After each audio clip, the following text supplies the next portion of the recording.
What is going on, Wolfpack? This is the Wolf of Roto Street at Roto Street Wolf on Twitter and the FFBD pod listeners, where we pave your path to 2019 titles. Welcome to our wide receiver preview, where we're going to run down the top 50 wide receivers in fantasy football and get you ready for your draft. I'm just going to kind of rapid fire through these names, but of course I can pause if you have any type of questions, sit starts, if your draft's coming up. I am happy to answer any of those. And podcast listeners, please make sure you're DMing me. We're going to have our mailbag open in all these episodes, and we're going to make sure we do a round table after this. So I'm going hard today, but we got all the RSJ boys coming in for the burning questions at the wide receiver position. What do you do with Antonio Brown? How do you rank your top tier? Who should go first overall? All that great stuff.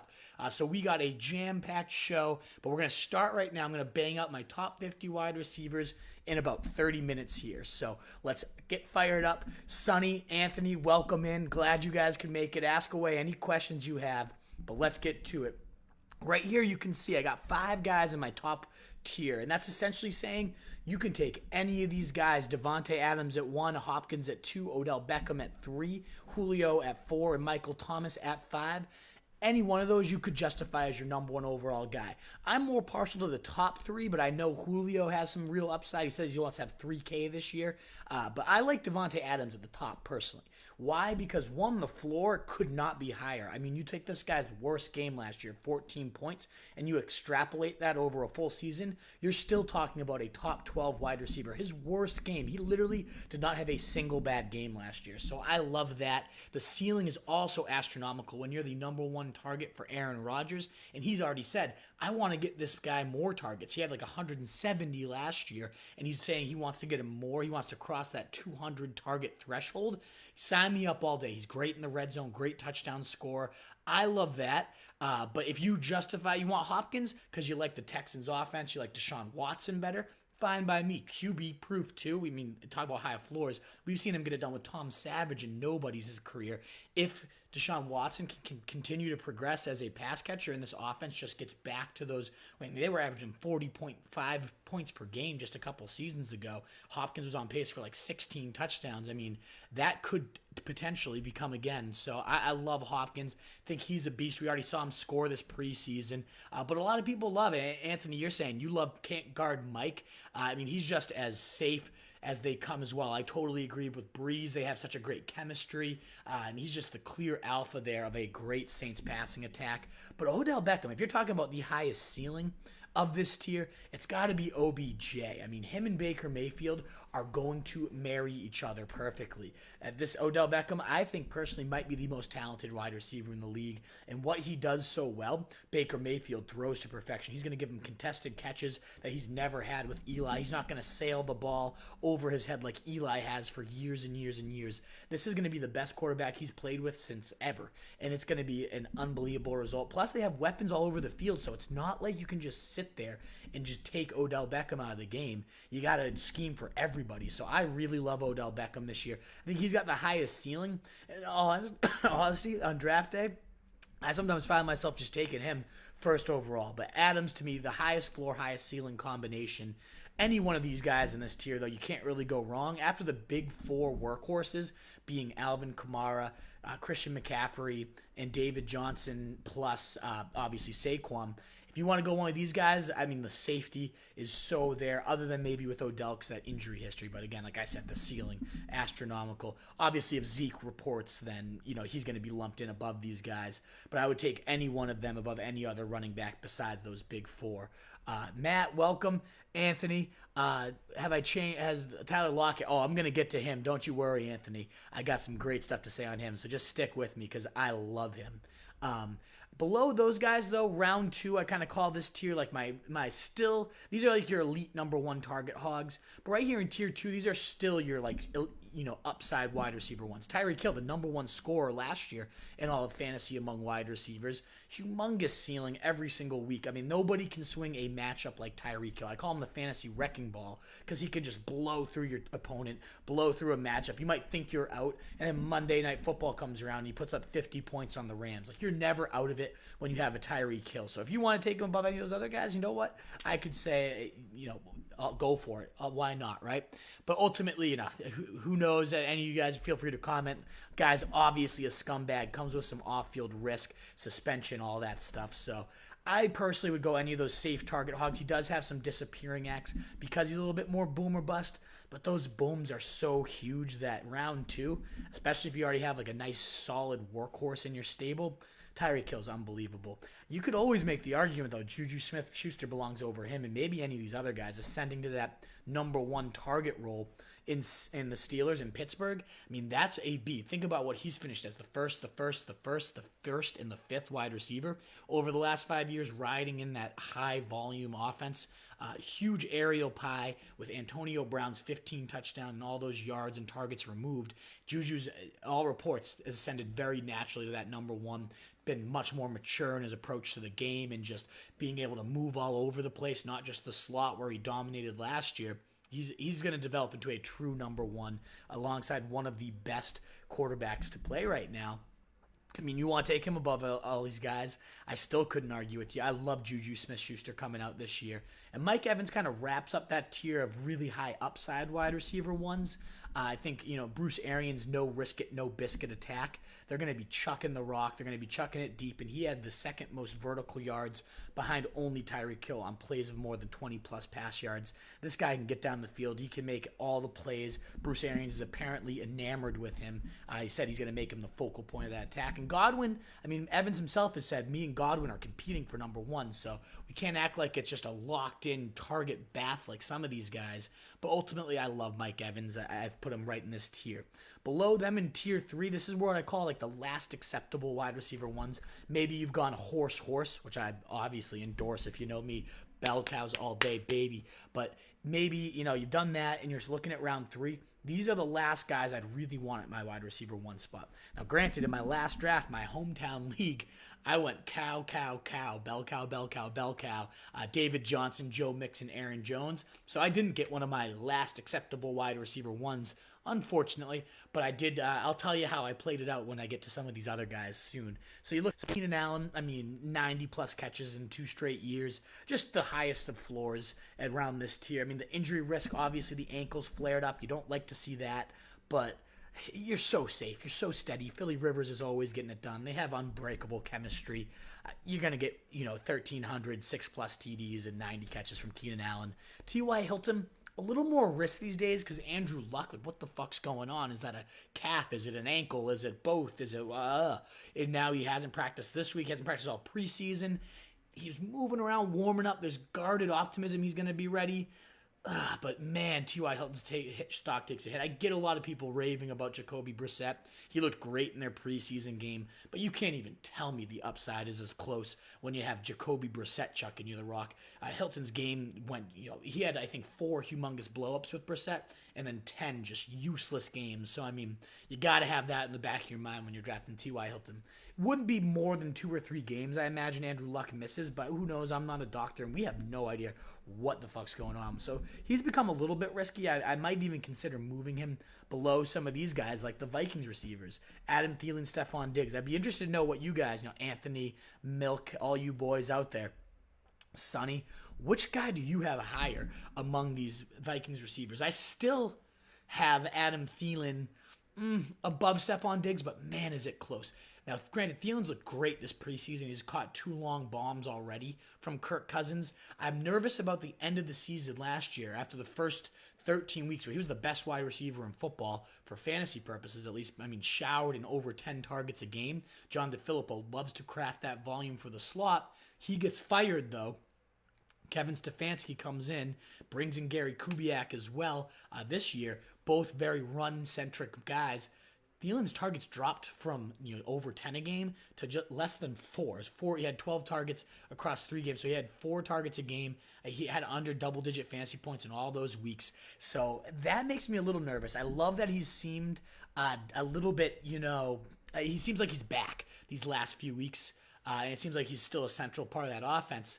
But But if you wanted to go Diggs, I wouldn't argue. It looks like, Jordan, you agree with me with Thielen. And Anthony, I totally see that. Floor Thielen, upside Diggs. That's kind of what I was going to get at. Is I still think Diggs, we haven't seen the best from him. I mean, he's one of the best route runners in the game, great on contested balls.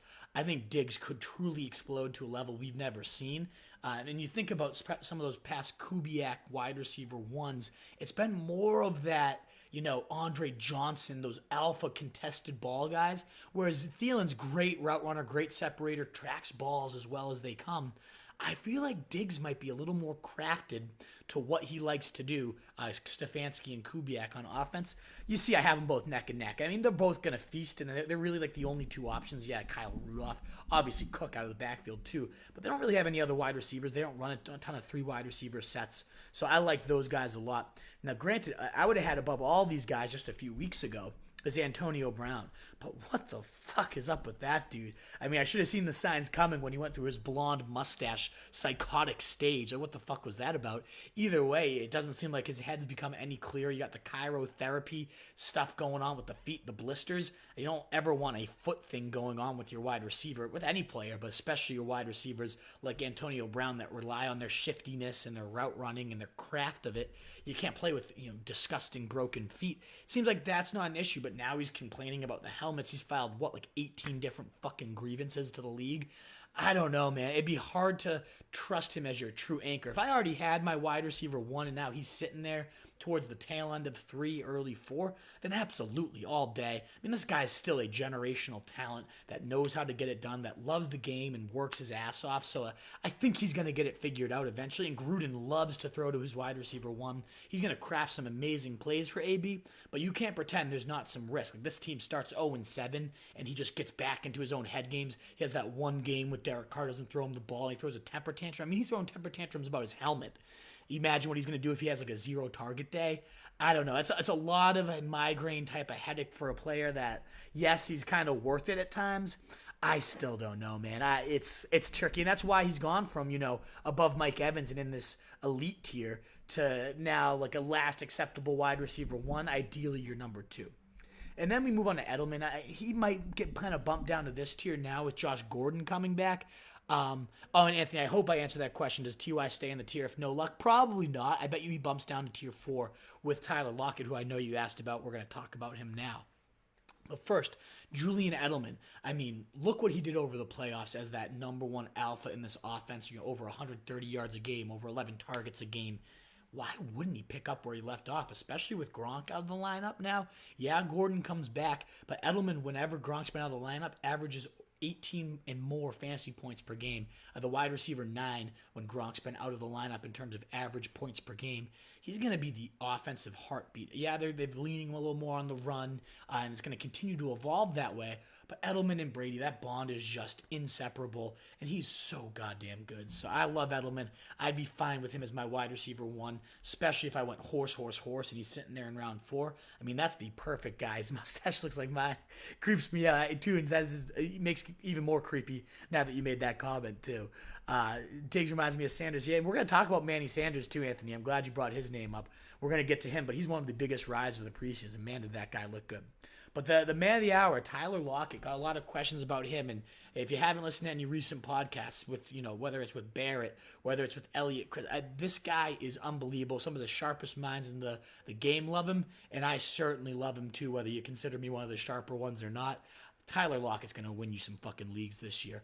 His efficiency stats last year off the absolute chain. Unbelievable. I mean, in terms of 57th in targets, but 14th in terms of fantasy points. A perfect passer rating whenever he was targeted by Russell Wilson. Unbelievable. And there's so many more, in terms of yards per catch and yards after route run and all this good stuff that tell you this guy had a historically efficient season. And so many people, the people that aren't on the Lockett train, he's going to regress. Throw the regression word out there. Yeah, of course he's going to regress. He was fucking perfect last year. You're not going to be perfect 2 seasons in a row. But that just because you regress doesn't mean you can't be better fantasy-wise if other factors get better. And obviously, I mean, it seems way too obvious, and the fact that he's not priced this way blows my mind. The volume is going to explode this year. You get Doug Baldwin out of there, he averaged right around 115 targets as the top guy there. That's obviously huge news for Lockett's target share. And then you read the reports from Brock Heward, the reporter out there in Seattle, saying, I've never seen in 11 years of covering this team, I've never seen them make this concerted of an effort to get the ball into one player's hand as they have with Lockett. He's in the backfield, he's in the slot, he's at X, he's moving all over the place, he's going deep, he's in the intermediate game, which is where he kind of left a little bit to be desired last year. Not a whole lot of intermediate range stuff, but for a guy with insane yard after the catch skills, you've seen it on punt returns and whatnot. I wonder why he wasn't so active in the intermediate game and yards after the catch. You imagine a lot more design plays. And Brock Heward said, I would be shocked if he doesn't catch 100 balls. If Tyler Lockett catches 100 balls and only regresses about 80% to about 80% of what his efficiency was last year, he's going to be Tyreek Hill, maybe even better. So round 4, there's nobody I want more, especially at wide receiver, than Tyler Lockett. If he's your number 2, you've done a great job already. So Tyler Lockett, I'm a huge fan. Most people have Amari Cooper ranked up here with these other guys. I'm a little nervous about the foot thing going on, though. Kind of came out of nowhere.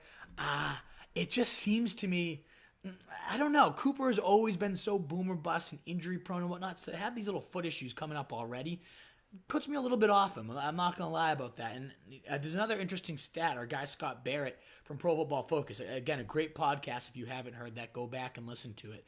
But what he pointed out about Amari Cooper, in the last 2 years, over 70% of his production has come in 3 different games in each year. So, yeah, I mean, you think about that game against the Eagles. He had like 50 points. Obviously won you a week, so you can't sit here and complain.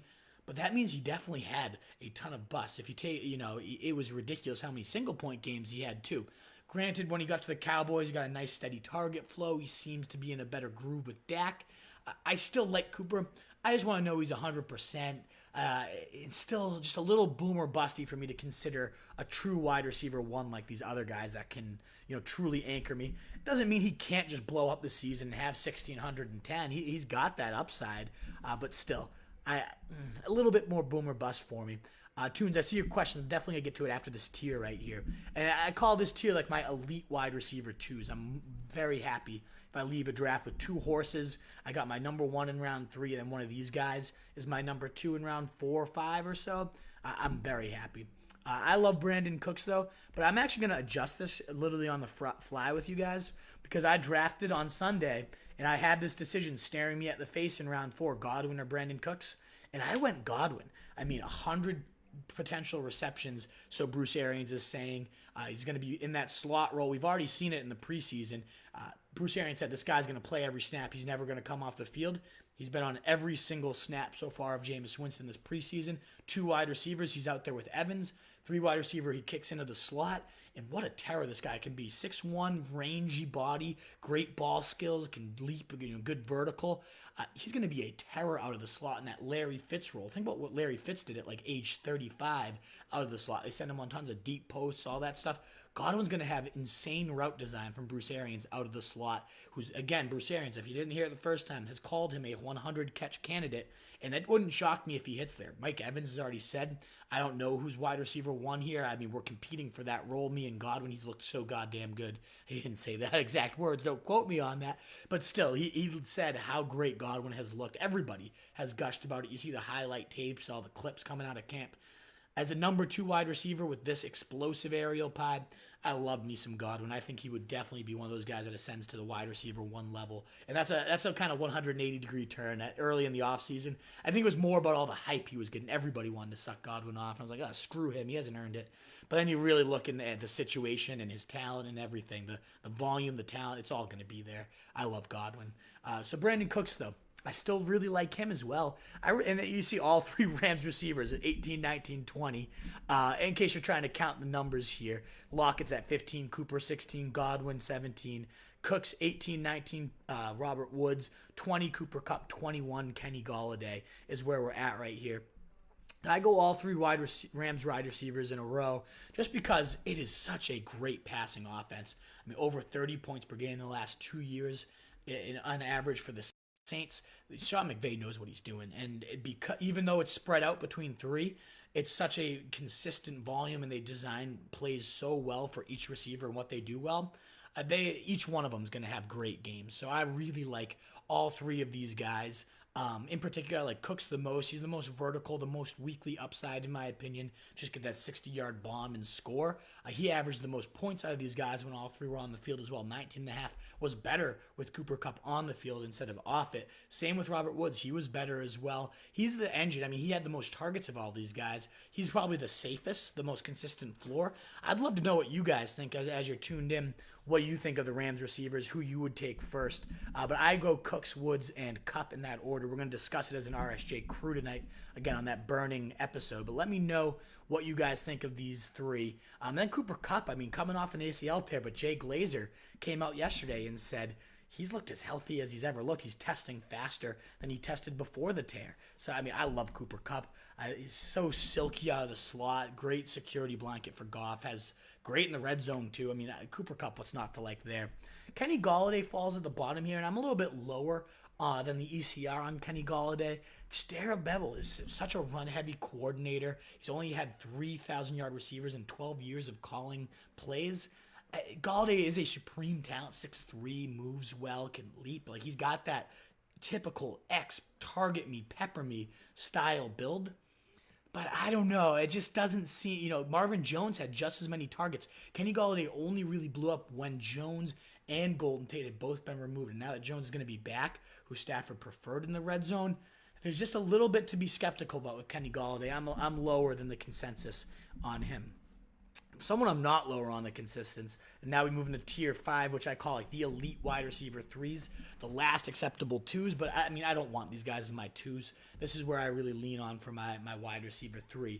The one at the top here, Robbie Anderson. We'll go down the list, and I'll kind of break down a few of them, 22, Robbie Anderson. 23, Josh Gordon, we'll make sure to talk about. Actually, Tunes, let me get to your question. With Juju likely to draw the top corner, more coverage with Brown, he still play like last year?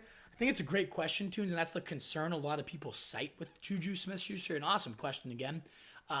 My response to that was he averaged over 3 points more per game with Brown out of the lineup at 19.5 points per game. It's compared to 16.5 or so with Brown in the lineup. So he's already handled it. He scored in all 3 games without Brown throughout his career. So yes, Juju can absolutely handle number 1 coverage. He has before, and he's only developed further as a wide receiver this offseason.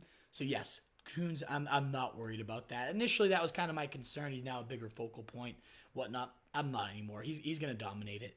And who is being drafted outside the top 20 that will finish as a wide receiver 1? Well, Robbie Anderson. Let's start with him. Number 22 here on my board. Goes around 28 to 30 on most boards. I absolutely love this guy. I mean, he was the wide receiver 3 with Sam Darnold last year when Sam Darnold came back from injury for those last 4 weeks. That bond was inseparable. He peppered him, and they made great plays. We picked up right where we left off in the preseason the other day. 3 targets, 32 yards, beautiful back shoulder catch. He's been the team high, target magnet. It's just going to be a great show again. And what I love about this offense and Darnold's season year 2, 1, he just looks like he's taken that step and he's just better. But 2, they've been moving at a great pace. 48% of the time, they've used no huddle. And that's a departure from what Gase did. It was only 15% in Miami, where he purposely kind of slowed the game down. This is where he's trying to speed it up because he has the quarterback and the weapons he likes. They've talked a lot about expanding Robbie Anderson's route tree, and he's just become a much more complete route runner, a lot more screens. He's always been pegged as this deep threat, but they're really trying to expand that role and get him in more diverse style routes. So I love Robbie Anderson and the way they're using him. 23 comes in as Josh Gordon. I mean, what can you say? Without Gronk in the lineup, this guy averaged over 18 fantasy points a game last year with the Pats, averaged 11 over his span in New England, but that included 2 games where he was just learning the offense, barely played 30% of the snaps. You wipe those out of there, he hovered right around 14, 15, right around a top 20 wide receiver. Now he gets more time to develop that rapport with the GOAT, best to ever play the game, Tom Brady. They really loved him last year. He was targeted relentlessly. The games without Gronk, I think it was 8, 14, and 7. I mean, he was peppered and showered with those looks, and I think he's going to pick up right where he left off. And you remove Gronk, you remove Chris Hogan. They're going to need a field stretcher, and Gordon can do that as well as anybody. What a gazelle. What an absolute stallion out there. So I'm a huge fan of him. Below him, Mike Williams. He's an interesting one. That's a tricky name because only like 40 or so catches, plenty of games under 3 catches last year, and usually you want a higher volume guy in terms of wide receivers, but also 10 touchdowns. I mean, a machine in the red zone. Now, does that regress with what's his name, Hunter Henry coming back? Probably. I mean, Hunter Henry, throughout his career, Phillip Rivers has targeted tight ends a ridiculous high rate. I think it was 42% just 2 seasons ago, which was tops in the league, and then there was 35% last year, and that was with nobody. So, I mean, there's got to be that worry that his touchdowns regress, which was a huge part of his value. Even still, though, I mean, Mike Williams is a beast. There's also that chance that maybe he just takes the step as a receiver and becomes elite. Maybe he overtakes Keenan Allen for the number 1 because he's built like a true alpha. He's flashed some of those skills before. So it's kind of the equal ends of the spectrum, right? Could he regress and go back, or could he just take that next step? Alshon, I mean, he was a beast when before Golden Tate arrived. He had over 20 points in 3 of the 5 games, and the ones he didn't, he was facing Ramsey and Rhodes closed, Xavier Rhodes over in Minnesota. So 2 elite corners shut him down. They shut down everybody. So, you toss those out. He had 3 20-point games in his other ones. But then that was without Golden Tate. Now Golden Tate showed up and whatnot. You look at the guys they brought in. So when he faced target competitions where it became an issue, they bring in J.J. Arcega-Whiteside. They bring in Deshaun Jackson. Dallas Goedert's apparently taking the next step. So as much as I like Alshon as a player and a physical specimen, I don't know. Calvin Ridley, a boom or bust guy. So many of his points came on just a couple games last year, but who's to say he doesn't get more consistent volume? There's a lot of good stats about how Dirk Cutter's number 2 averaged X amount of targets, so many more than what Calvin Ridley, who points per target wise had a ton of. It was one of the higher efficiency ratings. Now you throw in 3-4 more looks a game. That's really going to help Calvin Ridley spike. Think about those Roddy White and Julio Jones days where they both were right around 115, 120 targets each year. So I could see Calvin Ridley coming in some nice volume and beating this ranking. In fact, I kind of talked myself into liking him a little more than Alshon Jeffrey here. Now, here's an interesting name I want to spend just a little time on. AJ Green. That's the guy I ended up drafting in round 6 on Sunday after going horse, receiver, Godwin, Cooper, Kupp. I then took AJ Green as my 3rd receiver. Now, we already know he's going to miss time at the beginning of the year, so you have to have your insurance policy. You have to have a guy that can fill in for we don't know how long. It's an indeterminate amount of time. I'd suck if he ends up on the PUP or IR and you're missing 6 or 8 games. That would suck. But in the flip side, Zach Taylor bringing in this new offense, very McVay influenced too. Obviously, we've seen how these Rams receivers dominate, and none of them are built like AJ Green, who, when he's healthy, when he's right, there's very few receivers. I mean, this is like a Julio Jones level type of talent, AJ Green. Of course, injuries are the big rub here, but if he gets healthy, let's say 3-4 weeks in, you're getting a wide receiver 1 going to be used better than he's ever been used in his career, injected into your lineup. It's going to be a huge stretch, especially if you can find someone that fills in well. And look at some of these names you could have. Jarvis Landry, 28. I think he's going to be better off this year. I know Odell comes there. He's no longer the number 1. But this is one of those guys that's actually helped when he has a true number 1 alongside him, especially someone with deep speed that can get those safeties back. Last year, they could just sit and bracket him. They knew no one on that team could really challenge them vertically, and it shut down Jarvis Landry. I think this year he's going to find a lot more room to do what he does best, and that's run after the catch. Tyler Boyd, I have a little bit lower than I began the offseason with because he's just not nearly as good with AJ Green. I mean, everything dropped by 30 yards and 3-4 fantasy points a game, and his scoring even went down. You'd think, similar to Jarvis Landry, how I just talked about, you'd think he'd be better as a true alpha number 1 hog, but that wasn't the case. He did not respond well to number 1 coverage and number 1 corners. He ended up getting shut down a lot easier by opposing defenses. So a very talented guy, but I am nervous about his time away, until AJ Green is back. So not quite as high, but he is kind of like a Robert Woods clone. And again, Zach Taylor bringing that offense in could be some nice music for that guy. So maybe I'm a little too low on Boyd. We'll see. But the hype train itself here, Mr. Curtis Samuel, clearly I'm all aboard having him above DJ Moore right here. I love Curtis Samuel. I mean, every report, offseason MVP, better releases, went from an athlete to a receiver. And when we talk about athleticism, few people are as explosive as this guy. I mean, Tyreek Hill level speed down the field. But then you mix in the fact that he was a hybrid, a running back receiver at Ohio State. This guy could make everyone missing a phone booth type of moves. And now he's really developed into a true wide receiver one. And of course, you hear all this gushing praise from coaches and beat writers and the team, but then you also hear from Tre'Davious White, one of the best corners in the league over at the Bills after joint practice, saying this was one of the toughest covers I've ever had. I love when I hear elite corners tell me that they had a hard time with the guy. So I love Curtis Samuel. Think he brings a ton to the table. I see some questions coming in, so I'll address those right when I get through this tier. Right below him is Will Fuller. I mean, humongous upside. He's been a wide. He's only played 11 games, so I mean that's the risk here with Deshaun Watson. He misses time pretty much religiously. You could set your clock to the fact that this guy, Will Fuller, is going to miss some time this year. But when he's played, I mean, 6 of 11 games have been over 20 points, have been wide receiver 10 or better games, and really only 2 busts out of those 11 games, only 2 below 14 points. So, I mean, this guy has been elite when he's on the field, and he gets another offseason. Nobody is like better when Deshaun Watson buys some time, scrambling a little bit, and you give Will Fuller in his 4.3 speed just that extra second. He launches it, flicks the wrist. I mean, how many times have we seen that? And it's just going to keep happening whenever he's on the field. He's a dangerous threat to score 20 or more points. So that's kind of a guy, if I draft, let's say, A.J. Green round 6, I think Will Fuller is the absolute perfect bridge guy. You'll probably get 2 to 3 games at least out of him. And they're going to be 20, 25 pointers. And then A.J. Green comes right in and fills that spot right back for 6-7. I'm a huge fan of that.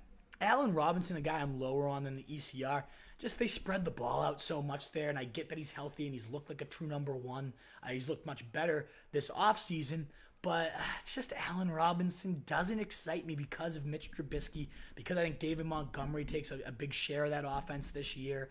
They've already talked. Nagy himself has said, we don't have a true number one. We just play the matchups, and whoever it dictates. It's not going to be a lot of people with that recency bias. That Eagles game, everybody beat the Eagles. The other game, he blew up against the Lions. Darius Slay was out. He's never really done it against elite corners since way back in 2015. We've all been chasing that Allen Robinson at 22 with Blake Bortles type season, but it just doesn't. That's not my guy. Guy that I've ended up bumping down, who I had right at the top of this list, is Christian Kirk. Not because I'm worried about the air raid. I think the air raid is still going to be an excellent offense this year. I can't wait to see what Cliff Kingsbury unveils. I'm so excited, but more so because he's only played 13 snaps of 29 with the starters. I don't know what's up with that. They've come in the slot, but then Larry Fitzgerald's taken him out, and he comes. I don't know what his role is. Keyshawn Johnson, apparently more impressive in camp so far. On draft, 6th-round rookie is outplaying him. As much as I love Kirk and think he could spearhead this air raid, I still do. He's got experience in it from college, a great route runner, can move in and outside. He has that versatility you'd want for an air raid receiver. It's making me a little bit more nervous to draft this guy.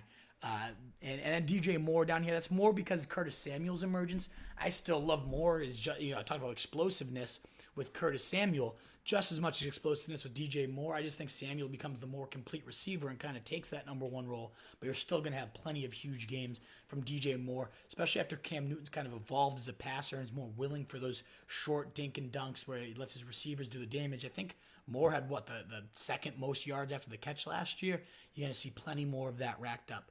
All right, let's see what kind of questions we have. What round would you expect to see Gordon drafted? When does he become a steal? See, I'd take him anywhere in round 6.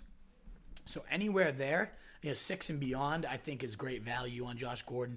You might even see him fall as far as 10, and then you're like, wow, that's an absolute steal tunes. So that's where I consider Gordon, though, starting in round 6. If Robbie Anderson's gone, that's my first look. If he's gone, then I look at Josh Gordon, just the upside, astronomical. Would you keep Williams in the ninth PPR? I mean, yeah, it's great value. I draft him in the 6th or so round, so you're gaining 3 rounds. But, Pete, let me know who else is an option. Unless it's just like it's him or I just throw him back out there. I don't really have anyone else. But yes, I would keep him in the 9th round for sure.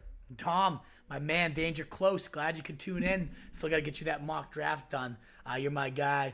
Got some capital divas in Cleveland with Mayfield and Beckham. If they start losing, watch the soap opera. It's an interesting point. I mean, everything's so roses and it's going to be all Cleveland this year, right? But what if it does become a diva central and they blow up? Yeah, I mean, it totally could become a mess. So it's CJ asking, can't wait for Fuller's unreal 7 games before he dies, per usual. Yeah, we just already kind of covered that, right? Like, we know he's going to die at some point.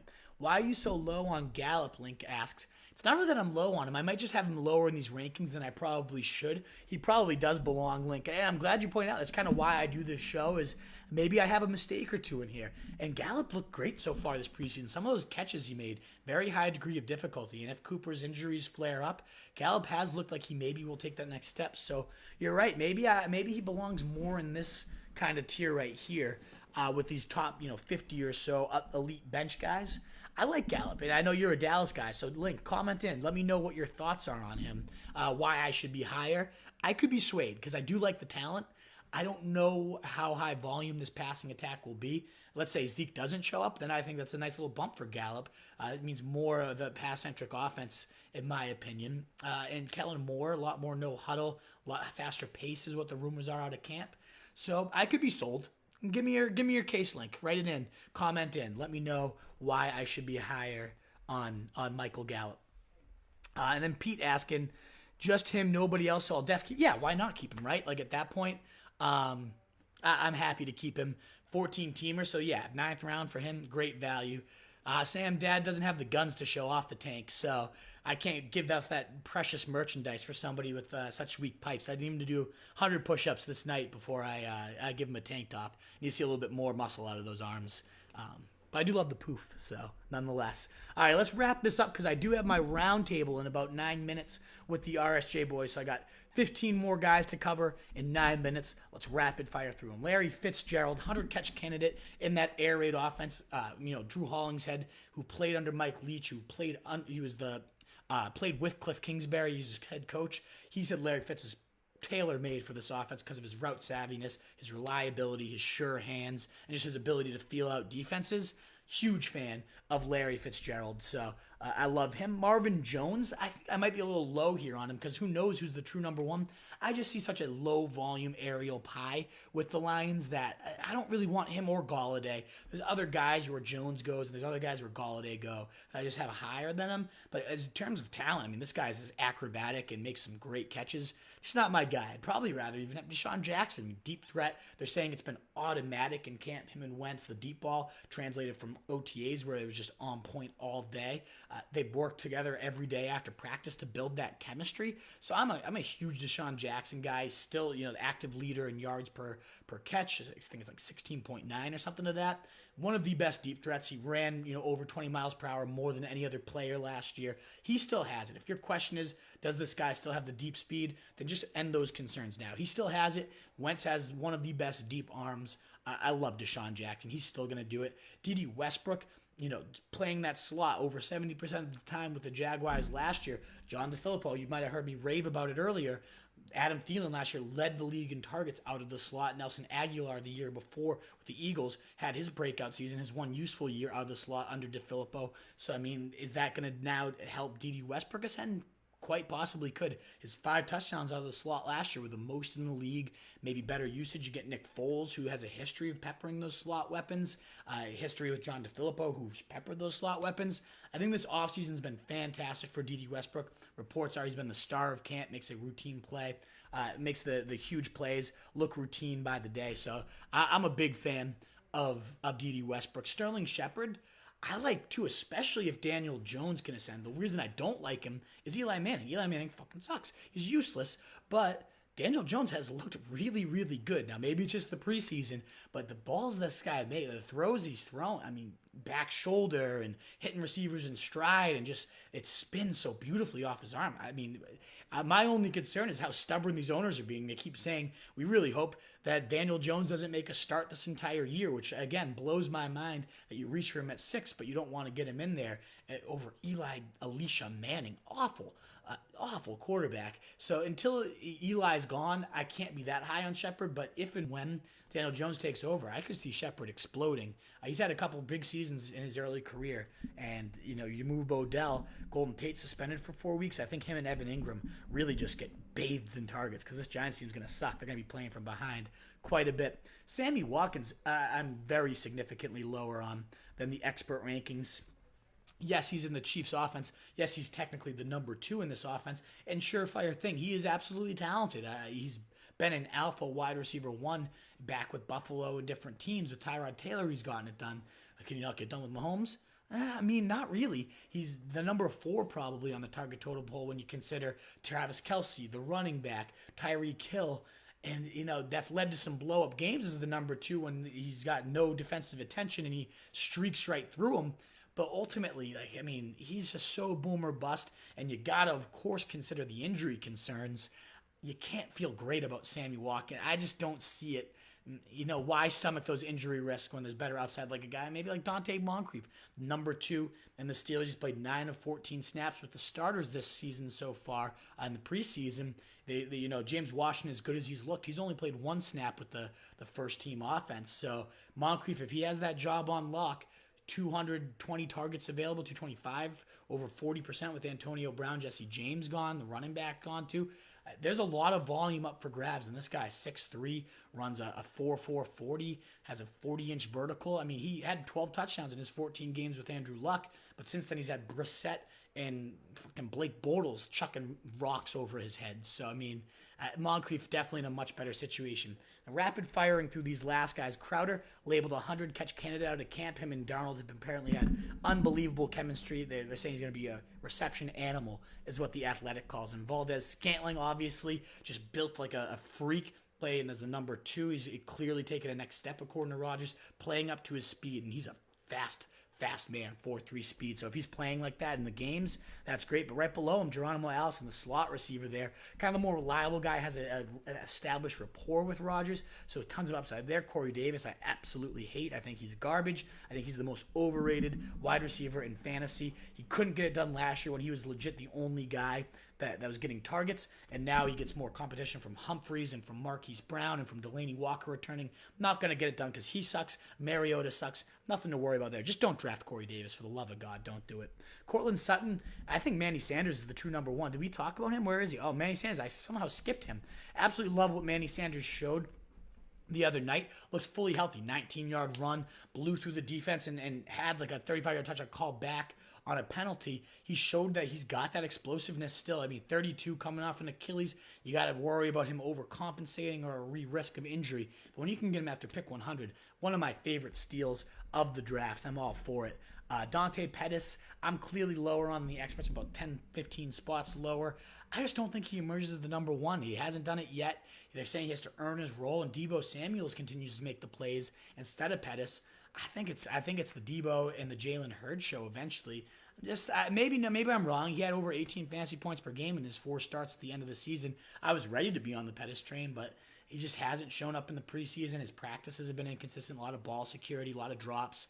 Not my type of guy. John Brown, great deep threat with a quarterback that averaged the most yards per attempt in deep ball yardage, all that good stuff. Got a cannon arm with Josh Allen. Their chemistry has reportedly been fantastic throughout camp. That's a 49. And now we're at 50. I'll go, 50. Deebo Samuel, 45-yard rush, 60-yard reception. Just looks like a big play waiting to happen. I think he takes over Pettis for that number 1 role. Maybe has a blow-up season. You can get him for so late. Washington, the number 2 role we just raved about from Moncrief. Maybe Washington does jump ahead. He's looked great this preseason. 78 yards a score, 80 yards a touchdown. This guy has looked fantastic, but he was a preseason hero last year and then just fizzled out during the season. So I don't know how I feel about him. And then Kiki Cutie, unbelievable talent. Had 11 receptions his first NFL game. That's an NFL record for a rookie. But then he just gets injured, just like Will Fuller. None of these guys, other than Hopkins, can seem to stay on the field. But man, when you have that many 11 catch games, 14 target games as a 4th-round rookie, there's something special. And they were saying in camp, this guy seemed like he was going to take that next step. So once you have your 4 guys set, if Kiki's still suiting up there, he has a lot more upside than a lot of these guys. Alrighty, folks, I have a 7 o'clock Roto Street roundtable with the wide receiver position. A lot of burning questions to address. So this is the first half of the podcast. If you want to hear that roundtable, you can make sure to listen to that podcast. Should probably drop tomorrow if my man Nat's on top of his things. We're going to try to get one more roundtable. We'll combine tight ends and QBs probably next Wednesday. We'll see, though. I'll get the date definitely lined up for you guys. But if you have a draft this weekend, you know where to find me, at Roto Street Wolf. You can hit our DMs here on Twitter. I'm going to be in Denver, but I'm going to still obviously check it in the mornings and whatnot. I know, my brother's got his draft coming up, so I'll be paying attention. I'm happy to answer questions throughout the weekend. And we're about to drop our guide. We have tons of technical difficulties getting it live, but I spent the last 3 days updating it, so it's literally up to the minute. We're going to obviously add all the preseason week 3 dress rehearsal notes we pick up. We got all the bargains, penny stocks, all that good stuff that you've come to love that we talked about Mahomes last year, McCaffrey as a riser, all that good stuff. That's coming out hopefully this weekend. We're going to have a busy night tonight trying to get it up, but hopefully I have a busy night trying to get it up. Yeah, that's what she said. But yeah, hopefully that guide is up by the end of the weekend. Alrighty, Wolves. Thanks so much for tuning in. Thanks so much for your comments. I am going to leave now for that roundtable. Tune into the podcast. And until next time, best of luck in your drafts. Let's dominate it. Let's get you that title this year.